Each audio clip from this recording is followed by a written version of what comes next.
quando sabemos que tudo é apenas caos, que nosso destino é vagar cego, conduzido por forças indiferentes a nossos desejos e sonhos. Não seria mais divertido nos entregarmos ao desespero e à loucura que nos são oferecidos?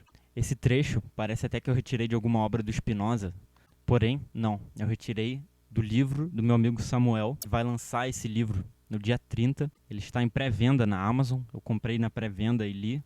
Ele já estava há um bom tempo escrevendo esse conto, e agora eu então comprei, li e vim aqui fazer uma resenha para vocês. Como vocês podem ver, está aqui na Amazon.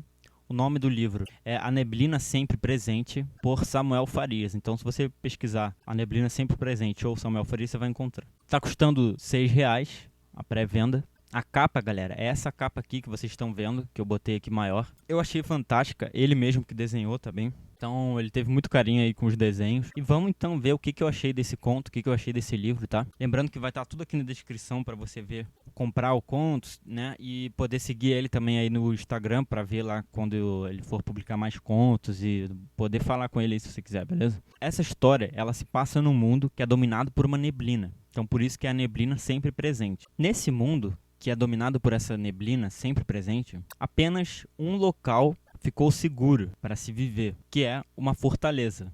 A gente não sabe até que ponto podem existir outros locais, isso não fica exatamente claro, mas o que a gente sabe é que a personagem principal, que é Nuan, vive nessa fortaleza, e então a história é contada sobre a perspectiva dele. Ele é um professor, galera, mas não é um professor como a gente conhece, assim, ou então, sei lá, como a gente deveria conhecer, talvez, né? Que ensina para passar realmente o conhecimento. Não, ele simplesmente tem que repassar a moral, que é a estrutura daquela fortaleza. Como assim?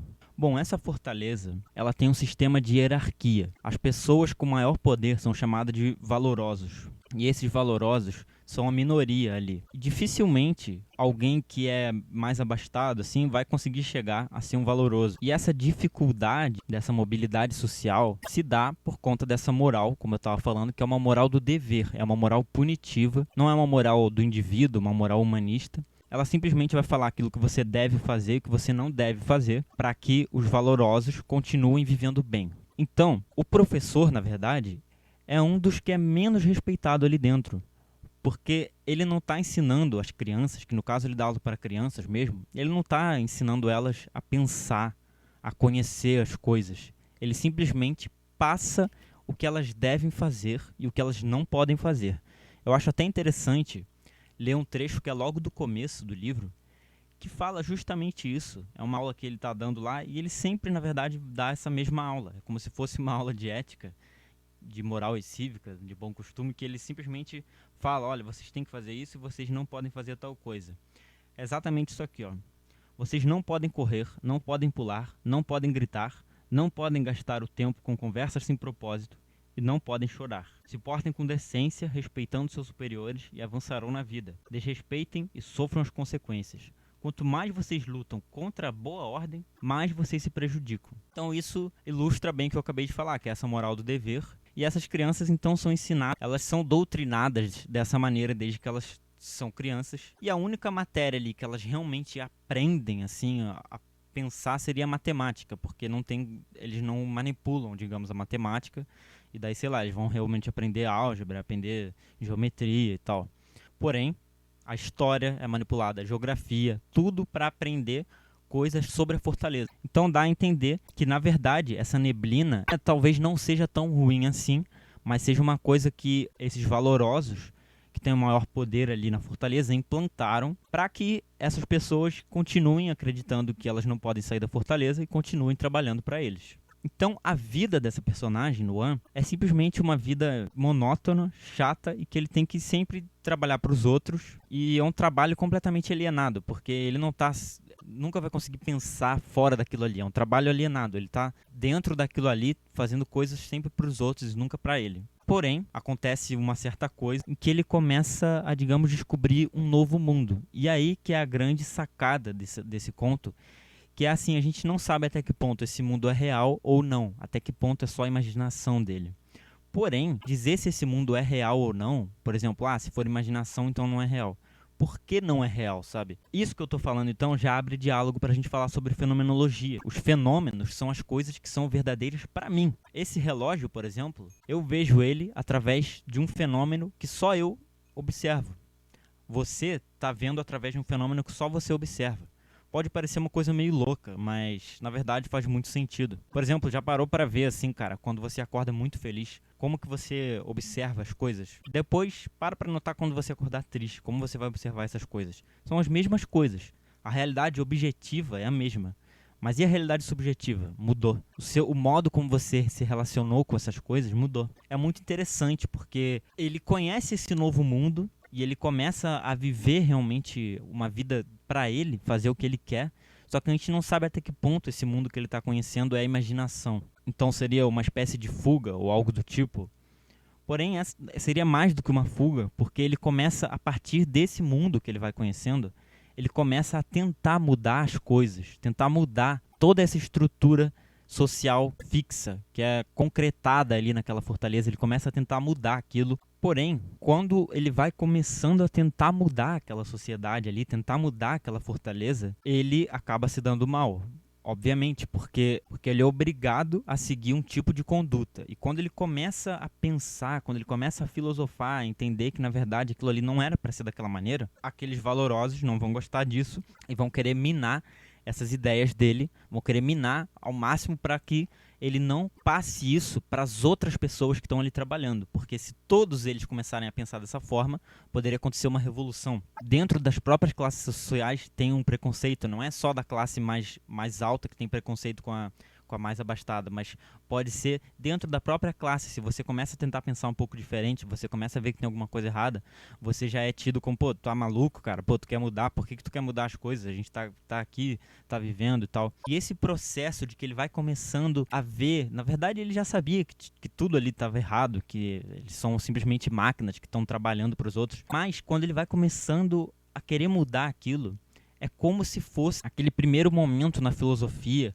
Por exemplo, quando Sócrates falava, né, que quando você começa a filosofar, quando você começa, o pensamento começa a despertar ali dentro de você, não tem mais jeito, cara. Vai ser uma viagem longa e árdua, porque você vai descobrir coisas ali que talvez você não queria que você não quisesse descobrir, e você não vai mais ter descanso porque você vai estar sempre querendo descobrir mais. Porém, é uma coisa magnífica e transformadora. Então tem muito essa sacada. Eu percebi muito como se fosse a alegoria da caverna, como se eles estivessem presos na caverna. E esse mundo que ele começa a descobrir meio que começa a ser essa realidade fora da caverna. Além disso tudo, galera, de todo esse papo político que dá pra gente ter, a partir do conhecimento também, né, que eu tô falando sobre como ele começa a enxergar as coisas, então seria também uma ideia que dá pra gente falar sobre teoria do conhecimento, como que aquelas disciplinas ali, aquela história, aquela geografia, como que, na verdade, ela era para ser feita de uma forma diferente, porque o conhecimento não se dá daquela maneira.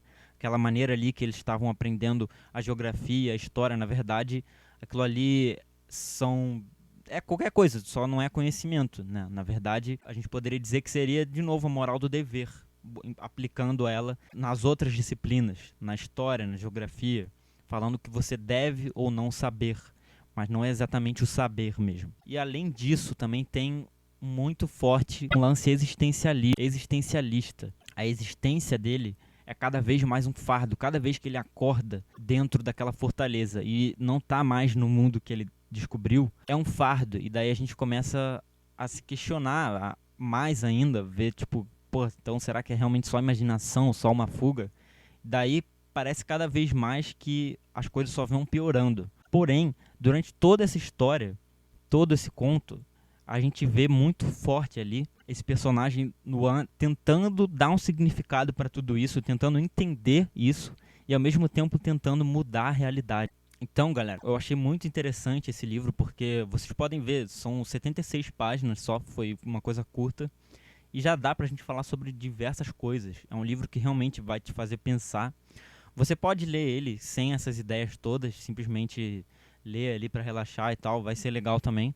Mas, com certeza, dá pra ter várias sacadas, como eu disse, tem muito mais coisa, dá pra gente falar sobre vários assuntos. E isso que eu achei muito interessante, porque dá pra você fazer esses dois tipos de leitura. Você pode fazer uma leitura mais assim só para relaxar e tal, mas você também pode fazer uma leitura para começar a querer falar sobre essas coisas, o que que é real, o que que não é, o que que fundamenta esse tipo de sociedade, porque essa fortaleza é o tipo de sociedade que vivemos na maioria das vezes. Então, o que que fundamenta isso? O que que fundamenta a sociedade do dever? Eu achei sensacional esse conto, então meus parabéns aí pro Samuel. Vamos ver, quem sabe, eu tô vendo com ele da gente fazer um vídeo entrevista aqui nesse meu canal, em que eu vou trazer ele e a gente vou falar, ter uma conversa com ele sobre as referências que ele teve para fazer esse livro, as ideias que ele teve, e o que pode não ser também do que eu achei, pode não ser nada, mas isso que é o mais interessante do livro, porque isso é o que eu enxerguei, né? Nesse livro, nesse conto, nessa ficção. Você pode enxergar outra coisa, ele pode ter botado outra coisa quando ele escreveu o livro ali. Então é muito interessante, galera. Eu tentei aqui não dar spoilers ao máximo. Na verdade, a própria sinopse que ele colocou lá já é um grande spoiler, porque você já vai sabendo mais ou menos que acontece alguma coisa ali, que ele vai, né, descobrindo um novo mundo. Mas se eu não desse tanto spoiler também não conseguiria fazer uma resenha assim tão densa, digamos, como eu tentei fazer. Beleza, galera? Então é isso. O link do livro tá aqui embaixo para vocês darem uma olhada. Se você gostou desse tipo de vídeo, você quer que eu faça uma resenha, de repente você está escrevendo um livro, você quer alguma ideia, você quer que eu fale sobre algum projeto que você está fazendo, manda aí para mim, beleza? De repente eu posso fazer uma resenha aqui no canal. Se vocês quiserem também sugestões de livros para fazer resenha, de repente eu posso começar a fazer então uma série de vídeos aqui sobre de resenhas de livro, beleza, galera? Então é isso, muito obrigado, galera. Eu peço que se curtiu, deixa o like aí, se inscreve e valeu, um abraço.